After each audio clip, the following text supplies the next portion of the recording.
데살로니가 후서 3장 6절에서 18절까지의 말씀 제가 봉독합니다. 시약성경 335쪽입니다. 데살로니가 후서 3장 6절. 형제들아, 우리 주 예수 그리스도의 이름으로 너희를 명하노니 게으르게 행하고 우리에게서 받은 전통대로 행하지 아니하는 모든 형제에게서 떠나라. 어떻게 우리를 본받아야 할지를 너희가 스스로 아나니 우리가 너희 가운데서 무질서하게 행하지 아니하며 누구에게서든지 음식을 값없이 먹지 않고 오직 수고하고 애써 주여를 일함은 너희 아무에게도 폐를 끼치지 아니하려 함이니 우리에게 권리가 없는 것이 아니요 오직 스스로 너희에게 본을 보여 우리를 본받게 하려 함이니라.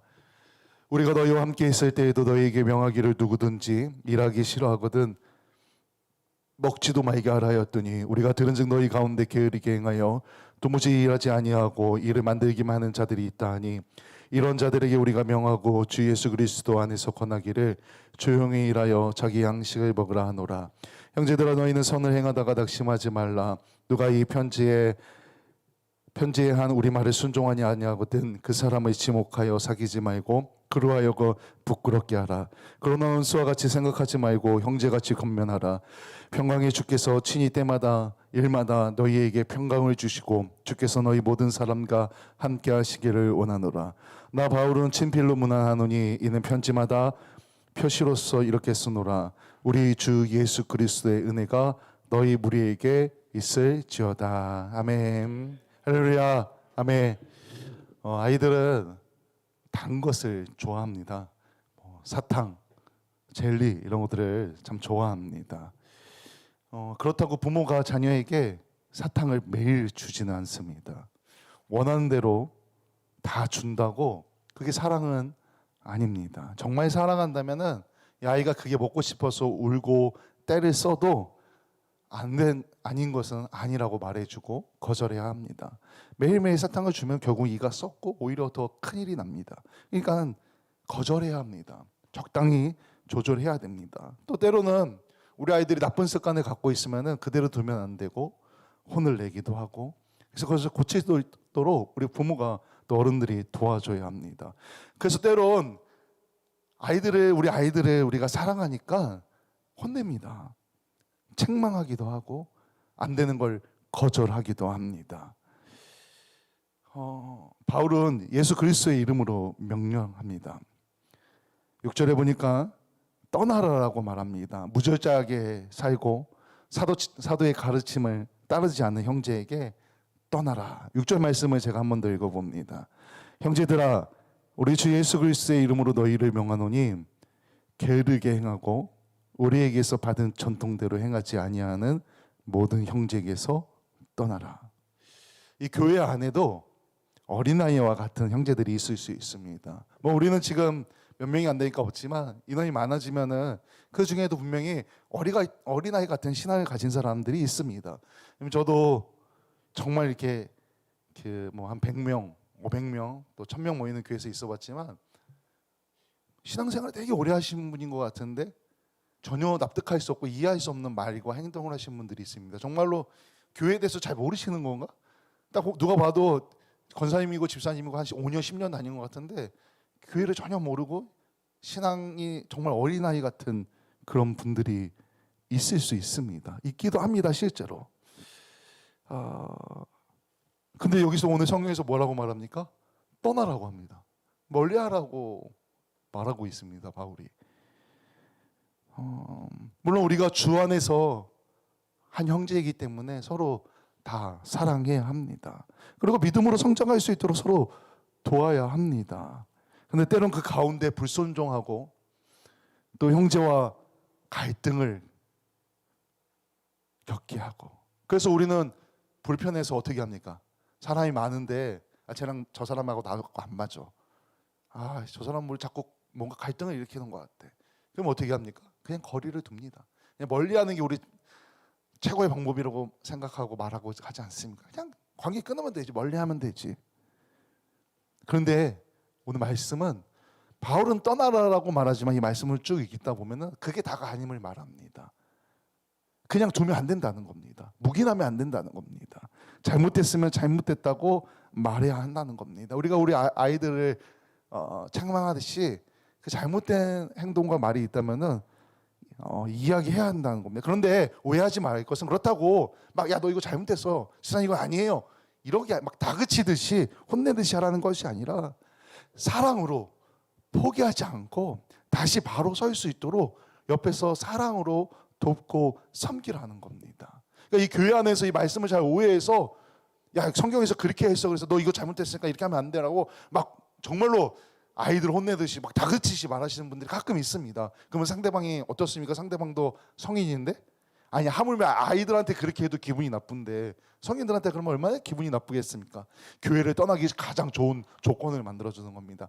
바울이 여기서 떠나라고 말하지만 그것은 그냥 막 이렇게 그게 아니라 그 사람들을 멀리하지만 그 사람들이 돌아올 수 있도록 고칠 수 있도록 사랑으로 섬기면서 도우라는 겁니다. 선하게 가르치라는 겁니다.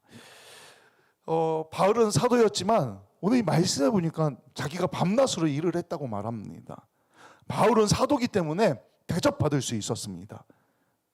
형제들 중에 예수 믿는 형제들 중에 그래도 좀 부유한 사람이 있으니까 그 사람의 섬김을 받을 수 있었습니다. 그 사람의 집에 거하면서 먹을 것을 대접받고 전도 사역을 할 수 있었습니다. 복음을 전할 수 있었습니다.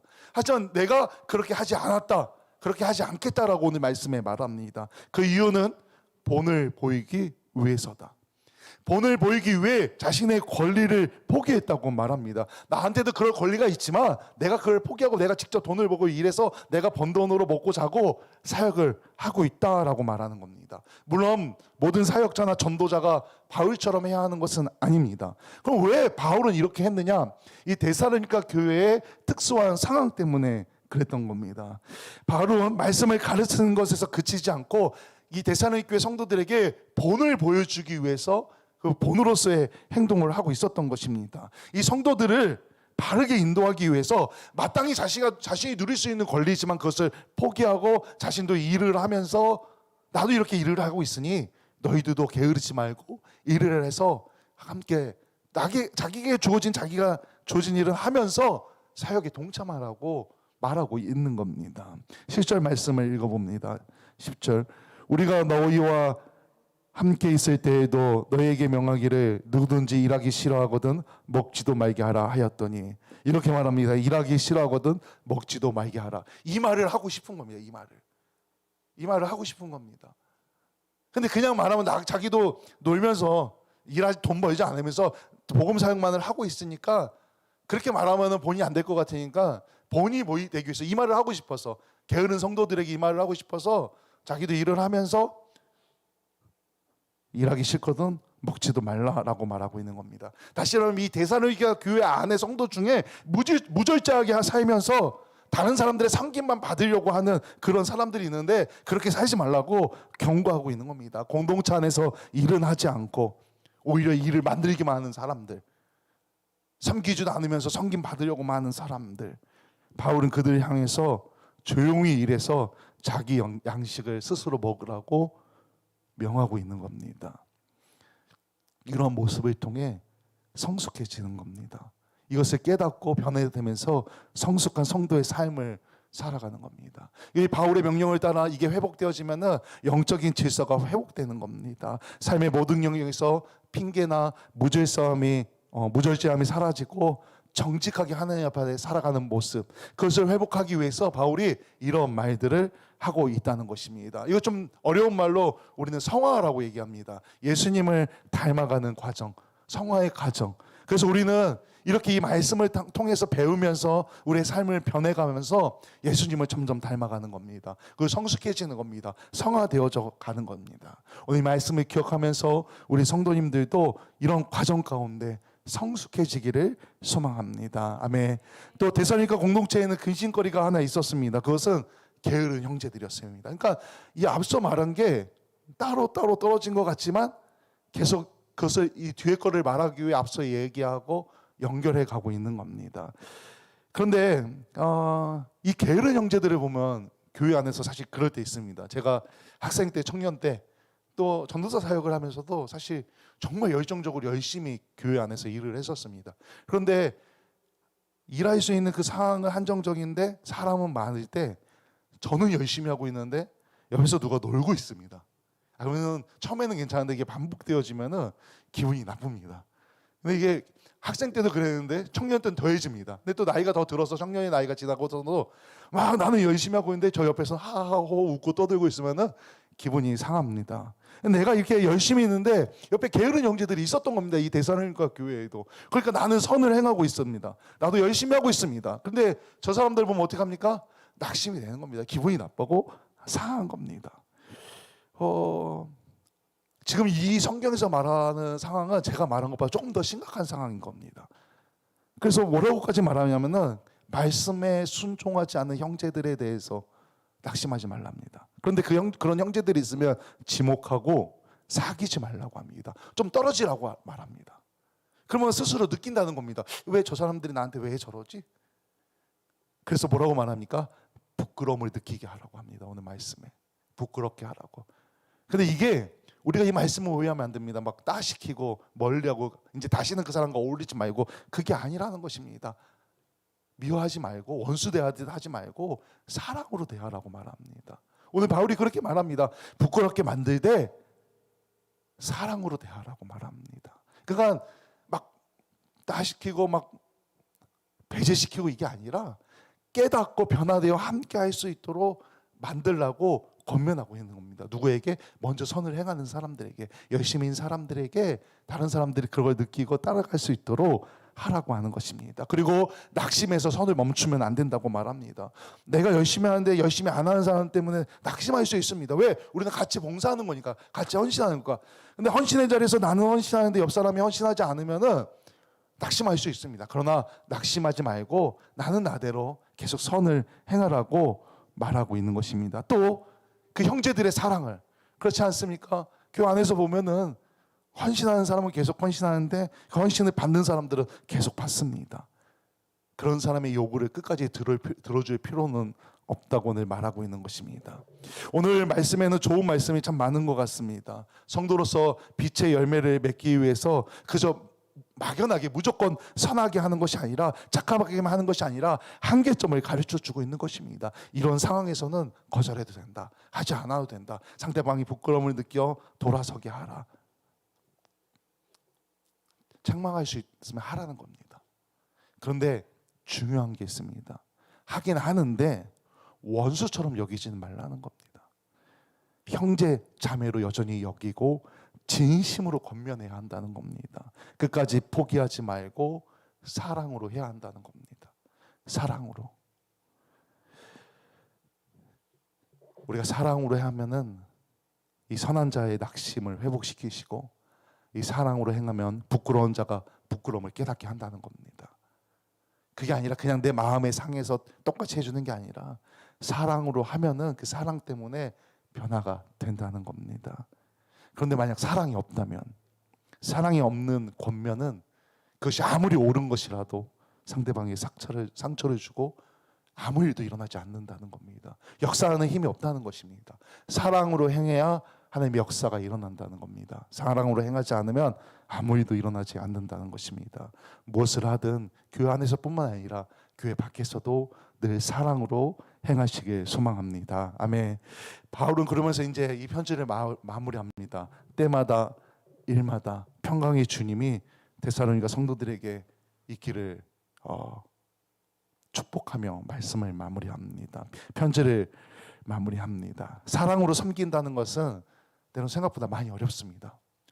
한번 마음 가운데 기분 나쁨이 생기면은 사랑으로 대한다는 게 쉽지 않습니다. 내가 선을 행하다 낙심하면은 쉽지 않습니다. 벌써 한 몇 번 얘기한 것 같은데 선과 선이 싸우면은 해결이 잘 안 됩니다. 선과 악이 싸우면은 선한 사람이 참아야지, 내가 저 사람 어떻게든 사랑으로 변화시켜야지 기도하고 노력하는데 선과 선이 싸워서 상처를 받으면은 쉽게 회복이 되지 않습니다. 정말 어렵습니다. 왜? 둘 다 옳기 때문에.